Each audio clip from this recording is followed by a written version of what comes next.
Welcome to Victoria Rumble Room, an island show that likes to reach out and touch the issues near and far. I'm Robin Adair, and with his touching commentary every week, as always, is my co-host with the most, John Jurisic. And John, we've covered so many topics over the last few weeks that our mailbag is starting to rip at the seams. We've got so much feedback. Wow, you're right. And we really appreciate hearing from the close to 1.7 million people who've turned on our show over the past 2.5 years. Feels like last week.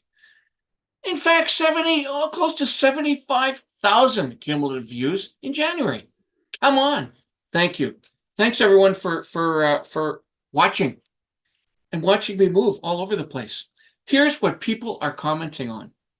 We've had former MLA Sheila Orr on a couple of shows, and she certainly made her feelings felt about the upcoming BC election. She thinks it's the NDP's to lose. Now, Roger writes us, Ellis Ross leaving BC United to go with the federal Conservatives is a huge loss for Falcon. However, I hope they pick up steam and make a contest this coming fall. The housing issues are a true conundrum. And you know, we've had a lot to talk about when it comes to housing over the last few weeks, including what's happened with the government stepping in to change the rules on short-term Airbnbs. They will be a thing of the past this spring. Also, new provincial laws that override municipalities and are going to push through more housing more quickly. At least that's the plan. So the question is, will this work? And here's what one of our viewers, Kevin, who's also a regular contributor to this show, had to say. Anytime government determines they can manipulate the housing market, they may placate their base, but there's next to zero chance that their policy will come close to achieving stated goals. Shame on city councils not advocating for citizens and just rolling over. Kevin, thanks for that wonderful segue. That leads us to our first guest. Stephen Hammond is a Victoria Councillor who was elected with a promise to clean up street crime and work collaboratively to ensure police are properly funded while keeping public spending and taxes under control. Thank you, Stephen. How's this been going, by the way? Let's ask him and zoom him in. Now, joining us in the Victoria Rumble Room for the first time is Victoria City Councillor Stephen Hammond. Great to have you on the show, Stephen. Thanks, John. Nice to be here with you and Robin. Absolutely. We keep hearing that there are silos at City Hall where a majority slate sing off a certain song sheet with the minority left on the sidelines. Is that a fair description of your environment at City Chambers? Look, there's a number of times I've said openly in open council meetings about I'm on the minority in council.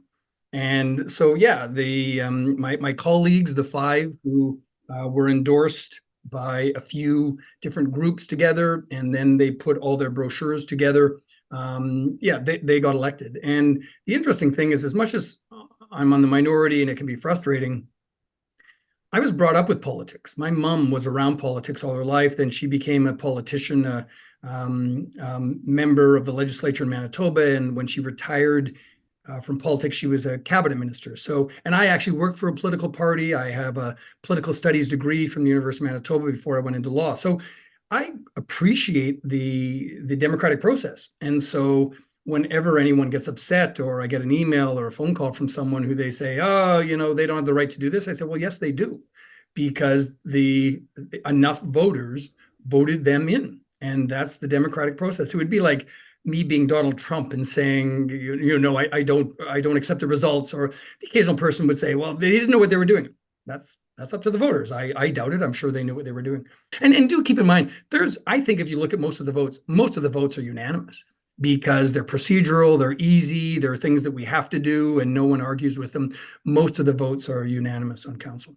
Well, you've been more transparent than the last council. I haven't seen anybody hauling off a statue like Sir John A. Macdonald, never to be seen again. So well done on that. Now, You have been very busy as a council dealing with a lot of major housing proposals, not just one, but several big proposals on the docket. And of course, the biggest, I guess it's fair to say, is the Bayview property proposal. So, my big question to you is, things are going to shift. The province is now taking some of the responsibility for these big decisions, and they're saying, you don't have all the say on whether these things go or don't go. And saying you, I mean municipal civic government. And is this, in your mind, something that you think, which will speed up the housing approvals, a good thing or a bad thing, or is it still to be determined? Look, it's a good thing and a bad thing. On the one hand, it frees up more of my time. So, or presumably so, if I just wanted to be crass about it, that could mean that it's going to be easier for me. The downside is that we don't get to hear from the public. And that's the first I was saying in jest. The downside is truly that we won't be able to hear things from the public. And through the hearing process, this hearing process that we were doing for Bayview, and others, there are things that come up that people tell us that we did not know, or at least I did not know. And this is where it's constantly a reminder that it can be a tedious process. It can be a longer process. It's a bit like what they say about democracy, right? It can be a very difficult process, but it's a hell of a lot better than everything else. And so in this particular case, that's being taken away from us. We have no say in that matter. And so we'll find out whether it's a good thing or a bad thing. Stephen, so I'm gonna be pinging about the municipal pinball machine here from big issue to big issue. Sure. I know you are a strong advocate of safer streets. Yes. You were part of the Mad as Hell movement that sprung up a few years ago because of the establishment, of course, of tent cities by the courthouse and later in a number of city parks. We have panels working on this file, a police chief trying to do his best, but it appears there's quite a mess still in front of us, actually visibly in front of us. Have you seen any improvements since you've become councillor? And if not, do you have any suggestions on how to proceed? Well, you see, depending on the neighborhood you're in, you're going to see an improvement. Because, and this was something that for my colleague, Mark Gardner, she's been right all along. And there are times where I've still gone along with it, even, just sort of biting my tongue, where she said, we're picking winners and losers. When we say there is not going to be camping, for example, in Stadacona Park by a certain day, and then people move over to Vic West. Well, I've been over to Vic West where there's a lot of people who are camping there.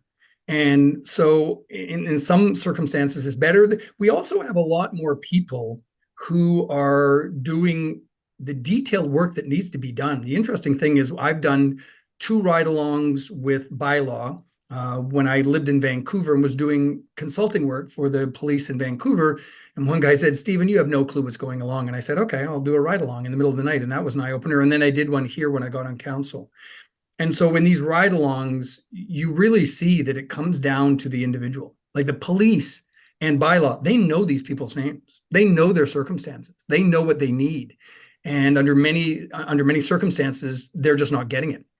There was one time when I was with bylaw in Vic West, and I looked at this woman packing up in what looked like a relatively nice carry-on luggage that you'd have on the plane, and she was very neatly packing it up.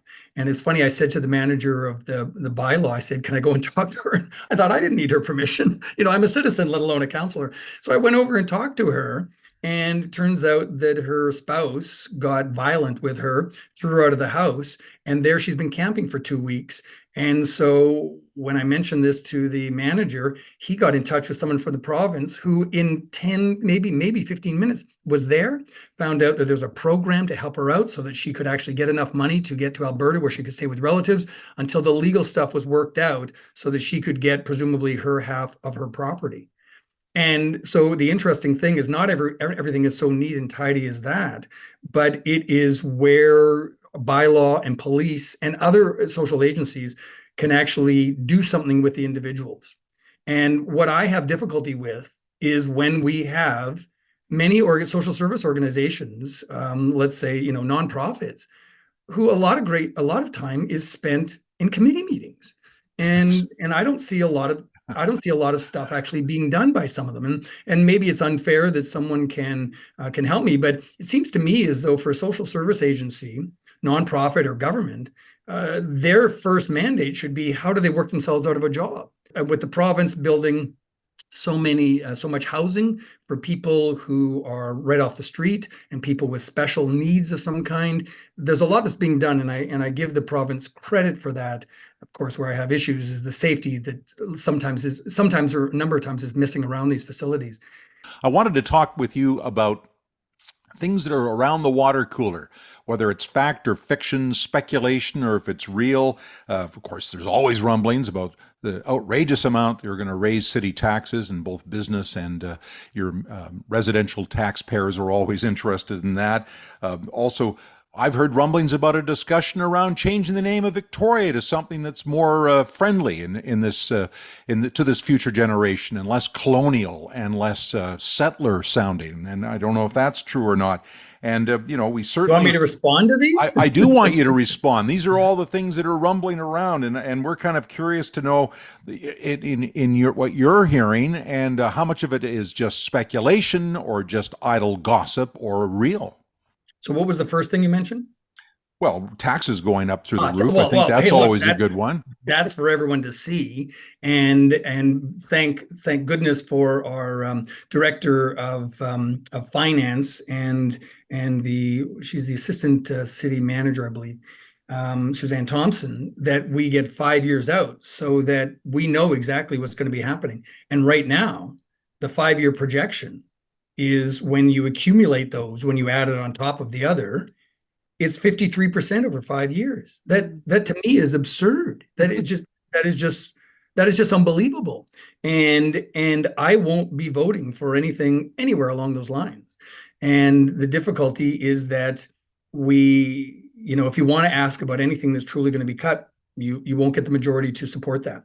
And that I just know that we could be cutting some services. The difficulty is the process we've got is that I'm the one who's expected to come and say what needs to be cut. And I appreciate that some people say, well, yeah, Stephen, that's your job. You know what? Not as a generalist city councillor making $51,000 a year at this job. And I'm not complaining about the money, but don't expect me to be the person who knows where you can cut. And I've said this before, the last budget, I've said it this budget, and no one's interested in hearing that, or at least not the majority and not the mayor. I did get this from a fairly good source, that there's actual rumble around about at least having a debate about it, a discussion about whether Victoria's name is antiquated in this modern age of political correctness. Well, maybe my last name, Hammond, is antiquated and I need to change that. The fact is, that would be absurd. That would be absolutely absurd.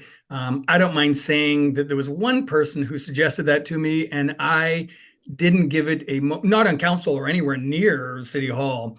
And I just said, oh, I'm sure that is ridiculous rumors. That would be about as bizarre as it comes. If you want a reconciliation for some reason or something different, then continue doing it with the programs we do with First Nations and the relationship that we have. Or I don't know who else you want to please, but it's Victoria, for God's sakes.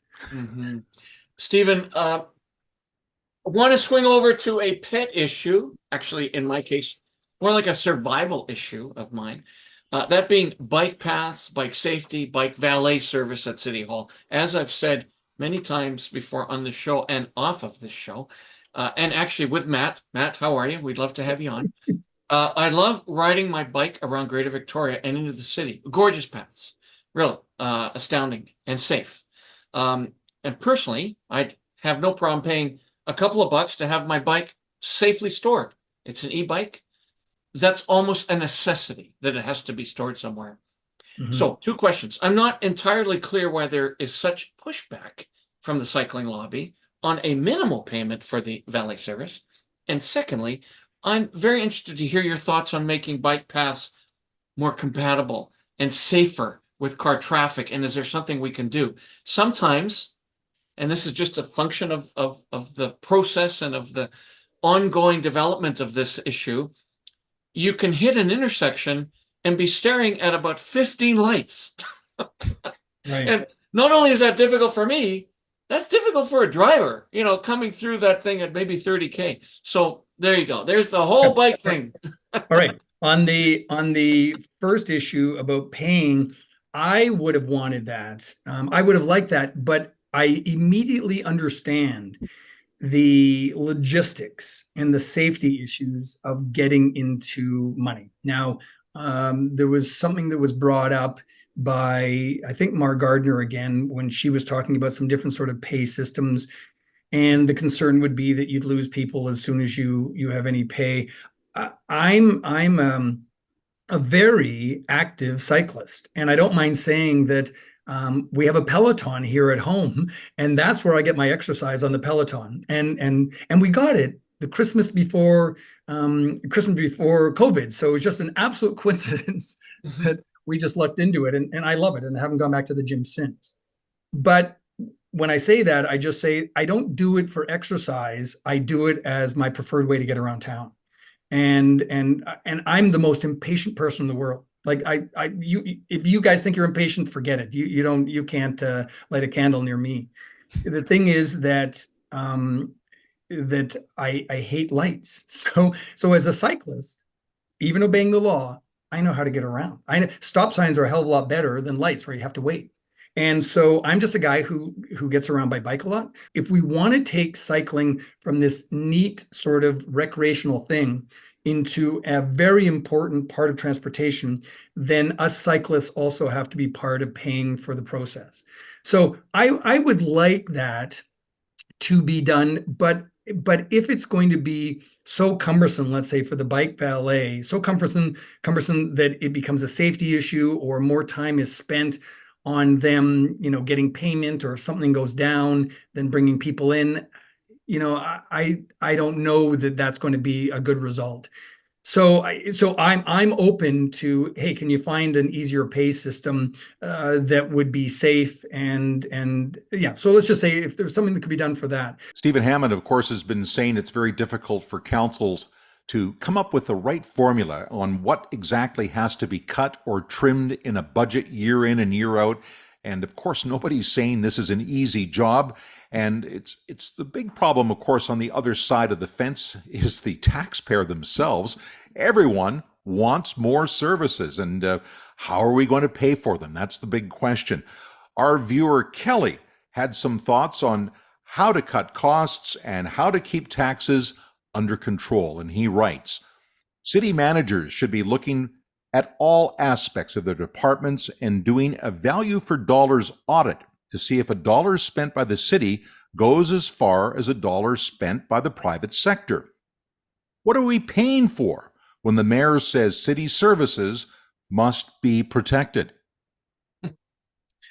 Well, an organization that is acting as a watchdog and whistleblower when appropriate, especially when it comes to how money is being spent, are the Grumpy Taxpayers of Greater Victoria.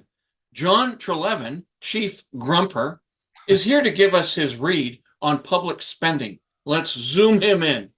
It's tax season because John Trelevin is here from the Grumpy Taxpayers with plenty on his plate. Welcome back to the Victoria Rumble Room, John.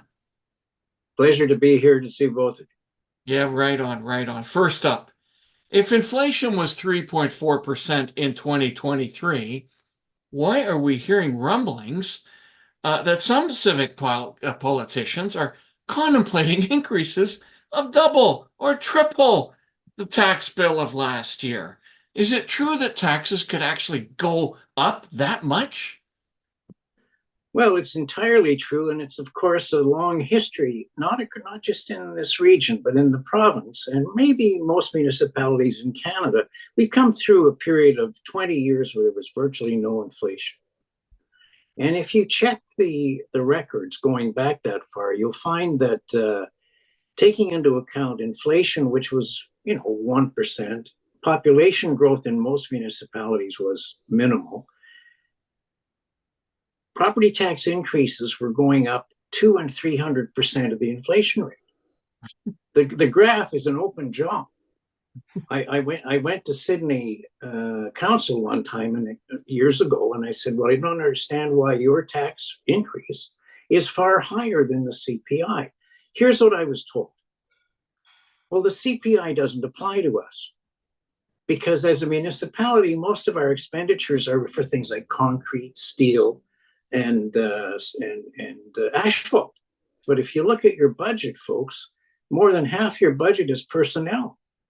More recently, there's been discussion at the city of Victoria saying that what we need, in addition to the CPI, which really doesn't apply to us, And CPI is the Canadian Consumer Price Index, generated by Stats Canada on a regular basis, hundreds of thousands of households. Anyway, but the CPI doesn't apply to us. I thought I was back in Sydney reading this. And so we would like to perhaps, some people are talking about developing a municipal price index. Well, folks, you can eliminate winter in Canada if you seasonally adjust the temperatures. Like almost anything is possible. And the problem with a municipal price index is it seems to me, it removes accountability from the council for a tax increase. People don't also put much stock in the fact that municipalities can't run deficits. They're not supposed to run deficits, so they have to pass all their over expenditures directly onto taxpayers. And John, great to have you on the program. Nobody wants to see tax increases. I don't think anyone in their right mind really wants to see them, especially right now as we're climbing out of a pandemic and a slow economy. So in your mind and your careful opinion, and I know you study this, what are the essential things to be spending this money on? Of course, police and fire, those are kind of the givens, but what else are musts for city spending? And in your mind also, what is outside of municipal responsibility? Well, obviously municipal infrastructure. I mean, let us, first of all, grumpy taxpayers are not against taxes. We just don't want to see the money wasted. Secondly, municipalities exist to provide essential services to their populations, and water, sewers, parks, recreation, police, fire. So where do they get off track then? Where do they get off track? Well, if you read the Myers-Norris-Penny report on governance for the city of Victoria, you will find that one of their principal recommendations is for the Victoria Council to stick to municipal matters and to have visible guidelines. I'm not sure they recommend a bylaw, but they're clear guidelines so the council understands. I mean, as I said, if you're on the board of General Motors, you build cars. That's what you're there for. Municipalities deliver services. But it's when municipalities take it upon their councils, take it upon themselves, to stray into areas that other levels of government are responsible for. Such as international politics, international affairs. I mean, how many resolutions has the Victoria Council passed on pretty extraneous subjects? Meanwhile, there are people sleeping on the streets of Victoria, and there are huge issues facing the region of which the city of Victoria is just one small part. I don't understand how a budget process in an organization as large as the city of Victoria, and it's like 200 million plus, you'll know better than I, but it's a very large organization, doesn't begin with the council having a serious debate on affordability. What's happening in the economy? What challenges are facing the community? And the council, in terms of affordability, set a goal for the CAO to meet. I mean, you had Councillor Hammond saying that it was very difficult for a councillor to go through the city budget line by line. I understand that. But his role is to tell the CAO where the budget can go. And for far too long, municipalities, including Victoria, have gotten used to cost plus budgeting. Go to the staff. What are you recommending? come to council. The council will always shave a % off the ask and think they've done their job. Well, we've come through COVID, opioid crisis, housing crisis. Society's under a lot of stress. And this is the moment that the council in Victoria has got to show leadership, which it is in many areas. But on budgets, the finance minister of Canada doesn't go to each minister and say, how much do you want? And then the minister doesn't go to the deputy minister and say, well, how much do we need? And think that's making a budget. It's what can you afford? We had an earlier clip of John Trelevin when he was talking about his concerns about the Capital Regional District seeking $85 million so they can move on to acquisition of land and new housing. And his concern is he doesn't feel it's transparent enough. He'd like to see a referendum. And after this ran, Stacy wrote us and she said, there's Zippo accountability on the top. I'm feeling grateful for the grumpy taxpayers. The community needs to rally. So thank you very much, Stacy, and thank you to all the people who've taken the time to write us. We do read the comments, both good ones, and some of them are negative, and we're not afraid to put the negative ones on the show, and we'll certainly do that if we feel they have some legitimacy and have a reasonable point of view. It doesn't have to agree with us, but we want to have people on that actually are thinking through some of these major issues. We really appreciate it, and John, on that happy note, time to wrap up the show. I can't emphasize enough how much we appreciate the feedback, good or bad, mellow or angry, whatever it is, we want it. Send us your thoughts on Facebook, Twitter, now called X, Instagram, TikTok, YouTube. The Rumble Room lives on all of these platforms, as well as a podcast one. Link is right below me. So if you can only hear us, perhaps tired of me moving around all the time and watching us, we have a way for you to listen to just the audio. Almost 1.7 cumulative, 1.7. I always make that mistake, don't I? Almost 1.7 million. Thank you, Robin. 1.7 million people, John. Oh my gosh. I know it's hard to blurt it out. It's so amazing that many people watch us. You have trouble with that every time. Isn't that right? I can't believe it. Anyway, a whole bunch of people, how about that, have been attracted to our program over these past 2.5 years. We so much appreciate your support. On that happy note, on that bumbling note, I remain the king of Tulip Avenue and Croatian sensation, Johnny Jurisic. And I remain your humble servant, Robin Adair, a proud British Columbian, a proud Canadian, and very proud to be a Vancouver Canucks fan these days. Yes. Again, as I represent all of these different interests and all these different exciting things that we love to follow on a weekly basis, I say rumble on.